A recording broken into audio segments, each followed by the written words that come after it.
അധ്യായം 31 1 മുതൽ 8 വരെയുള്ള വാക്യങ്ങൾ. ജോഷുവ മോശയുടെ പിൻഗാമി. മോശ ഇസ്രായേൽ ജനത്തോട് തുടർന്ന് സംസാരിച്ചു. അവൻ പറഞ്ഞു, എനിക്കിപ്പോൾ 120 വയസ്സായി. നിങ്ങളെ നയിക്കാൻ എനിക്ക് ശക്തിയില്ലാതായി. നീ ഈ ജോർദാൻ കടക്കുകയില്ല എന്ന് കർത്താവ് എന്നോട് പറഞ്ഞിട്ടുണ്ട്. നിങ്ങളുടെ ദൈവമായ കർത്താവ് തന്നെ നിങ്ങൾക്ക് മുൻപേ പോകും. അവിടുന്ന് നിങ്ങളുടെ മുൻപിൽ നിന്ന് ഈ ജനതകളെ നശിപ്പിക്കും.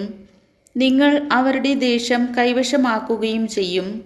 കർത്താവ് അരുളി ചെയ്തിട്ടുള്ളതുപോലെ ജോഷുവ നിങ്ങളെ നയിക്കും. കർത്താവ് അമോര്യ രാജാക്കന്മാരായ സീഹോനെയും ഓഗിനെയും അവരുടെ ദേശത്തെയും നശിപ്പിച്ചതുപോലെ ഇവരെയും നശിപ്പിക്കും. കർത്താവ് അവരെ നിങ്ങൾക്ക് ഏൽപ്പിച്ചു തരുമ്പോൾ ഞാൻ നിങ്ങൾക്ക് നൽകിയിട്ടുള്ള കൽപ്പനകൾ അനുസരിച്ച് നിങ്ങൾ അവരോട് പ്രവർത്തിക്കണം. ശക്തരും ധീരരുമായിരിക്കുവിൻ.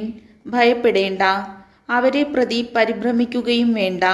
എന്തെന്നാൽ നിങ്ങളുടെ ദൈവമായ കർത്താവാണ് കൂടെ വരുന്നത്.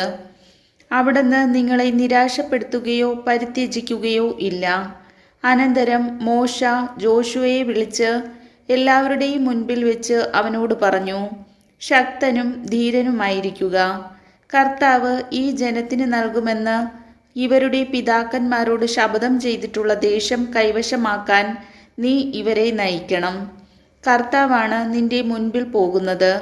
അവിടുന്ന് നിന്നോടുകൂടെ ഉണ്ടായിരിക്കും. അവിടുന്ന് നിന്നെ ഭഗ്നാശനാക്കുകയോ പരിത്യജിക്കുകയോ ഇല്ല. ഭയപ്പെടുകയോ സംഭ്രമിക്കുകയോ വേണ്ട. കർത്താവിൻ്റെ വചനം.